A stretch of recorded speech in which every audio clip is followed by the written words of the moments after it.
जरा इमेजिन करो, एक दिल्ली का लड़का बैंगलोर शिफ्ट हो जाता है अपने जॉब के सिलसिले में। वो पहली बार एक्सपीरियंस करता है क्लीन बसेस, टाइम पे चलने वाली मेट्रो और जहाँ लोग रेड लाइट पर खुद ब खुद रुक जाते हो। उसके लिए ये सब एक कल्चरल शॉक था। और वहीं दूसरी तरफ एक चेन्नई की लड़की नोएडा शिफ्ट हो जाती है अपने स्टडीज के लिए। उसके लिए लोगों का ज्यादा एक्सप्रेसिव होना, स्ट्रेंजर से भी बात करना और गालियों में घूमती एनर्जी फील होना, ये सब कुछ उसके लिए एक नए प्लैनेट जैसा था। दोनों कंफ्यूज थे लेकिन इम्प्रेस्ड थे। और ये सिर्फ उनकी कहानी नहीं है, ये हर उस इंडियन की कहानी है जो कभी ना कभी ये सोचता होगा कि क्या साउथ इंडिया ज्यादा डेवलप्ड है या फिर नॉर्थ इंडिया ज्यादा रियल और अलाइव है। तो आज हम करेंगे इस डिबेट का एनालिसिस।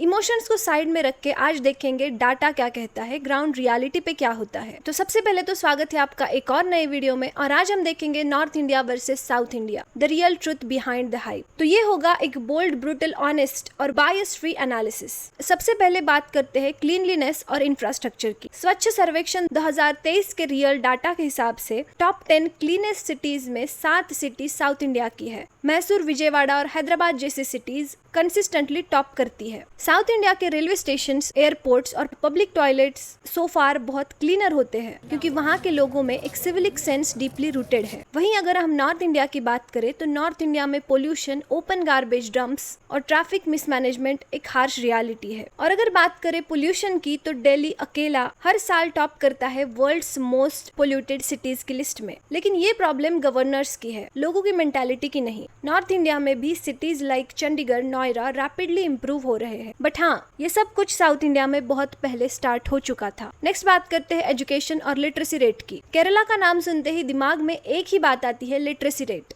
केरला का लिटरेसी रेट 96.2% है, जो पूरे इंडिया में हाईएस्ट है। तमिलनाडु, कर्नाटका और आंध्र प्रदेश, इन सब का लिटरेसी और female education rate north India से बहुत आगे है। कंपेयर करें तो बिहार, उत्तर प्रदेश और राजस्थान जैसे स्टेट्स में जहां लिटरेसी रेट 60 to 70% के अराउंड है, स्पेशली फीमेल लिटरेसी, वहां पर ये गैप बहुत ज्यादा बढ़ जाता है। But hold on, north India के IITs, IIMs और दिल्ली यूनिवर्सिटी जैसे इंस्टीट्यूट भी ग्लोबली रिस्पेक्टेड है। ये इंफ्रास्ट्रक्चर साउथ के पास भी है, लेकिन इलाइट एजुकेशन नॉर्थ इंडिया में इक्वली स्ट्रॉन्ग है। नेक्स्ट हम बात करते हैं लैंग्वेज बैरियर की। साउथ इंडिया के लोगों में इंग्लिश और अपनी लोकल और रीजनल लैंग्वेज दोनों फ्लुएंट है। ये उनके लिए एक एडवांटेज भी है और एक बैरियर भी। साउथ इंडियंस ऑफन कंप्लेन करते हैं कि उनकी लोकल लैंग्वेज को नेशनल लेवल इंपॉर्टेंस मिलनी चाहिए। वहीं नॉर्थ इंडिया में हिंदी वाइडली स्पोकन लैंग्वेज है, जिससे कम्युनिकेशन मोर इजियर हो जाती है। लेकिन इसी के साथ एक लिंग्विस्टिक डोमिनेंस भी डेवलप हो जाता है। हिंदी नहीं आती तो इंडिया में कैसे हो, ये टॉक्सिक नैरेटिव भी कहीं ना कहीं सरवाइव करता है। बट दोनों जगहों की अपनी आइडेंटिटीज है और अपने लैंग्वेज पे प्राउड है।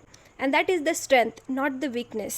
नेक्स्ट बात करते हैं कल्चर, फूड और फैमिली के बारे में। साउथ इंडिया का कल्चर ज्यादा इंट्रोवर्टेड और डिसिप्लिन माना जाता है। टेम्पल्स आर्किटेक्चर, क्लासिकल म्यूजिक और रिचुअल्स और food like idli, dosa and sambar are light and healthy. North India का कल्चर वाइब्रेंट और एक्सप्रेसिव माना जाता है। वेडिंग्स हो या स्ट्रीट फूड, लोग अपने इमोशंस को ओपनली जाहिर करते हैं। छोले भटूरे, बटर चिकन, पनीर और naan, it's all about spices and masala. ये दोनों जगहों का खाना और रिचुअल्स बहुत अलग है, लेकिन एक्चुअल में ये इंडिया की ब्यूटी है। इंडिया की ब्यूटी डाइवर्सिटी में छुपी है। जहाँ डिसिप्लिन को एक स्ट्रॉन्ग वैल्यू माना जाता है, वहीं दूसरी जगह कनेक्शन और बॉन्डिंग का कल्चर है। नेक्स्ट बात करते हैं women safety and gender sensitivity के बारे में। ये एक सेंसिटिव टॉपिक है। नेशनल क्राइम रिकॉर्ड्स NCRB के डेटा के हिसाब से स्टेट लाइक केरला, तमिलनाडु और कर्नाटका, यहाँ पर विमेन सेंट्रिक क्राइम्स कंपेरेटिवली कम रिपोर्ट होते हैं। वहीं दूसरी और दिल्ली, यूपी, बिहार जैसे स्टेट्स में हायर नंबर्स पर क्राइम्स रिपोर्ट किए जाते हैं। लेकिन इसका मतलब ये नहीं कि साउथ इंडिया में सब कुछ परफेक्ट है। वहाँ का रिपोर्टिंग सिस्टम स्ट्रांग है, अवेयरनेस हाई है और नॉर्थ इंडिया में भी सिटीज लाइक चंडीगढ़, शिमला, पुणे अब सेफर जोन बन चुके हैं। सो ये सिर्फ डाटा का नहीं, अवेयरनेस का भी इशू है। नेक्स्ट बात करते हैं इकोनॉमी और टेक नीश के बारे में। Bangalore is called as India Silicon Valley. Hyderabad is pharma and tech capital of India. South India ने ग्लोबल टेक इकोनॉमी में अपना स्टैंप लगाया है क्योंकि वहाँ पर पॉलिटिक्स, अर्बन प्लानिंग और इंफ्रास्ट्रक्चर का कॉम्बो स्ट्रांग है। वहीं नॉर्थ इंडिया में गुरुग्राम, नोएडा और Delhi NCR, these are booming startup ecosystems. DMart, Patanjali, Bharti Airtel, all those built in northern soils.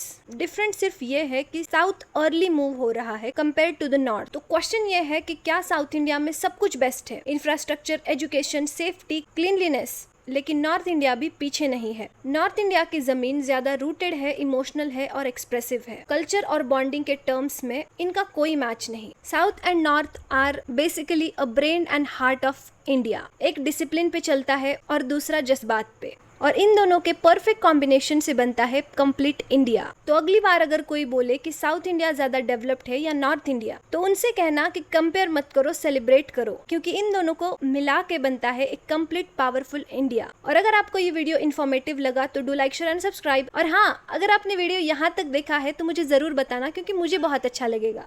Thank you so much for watching.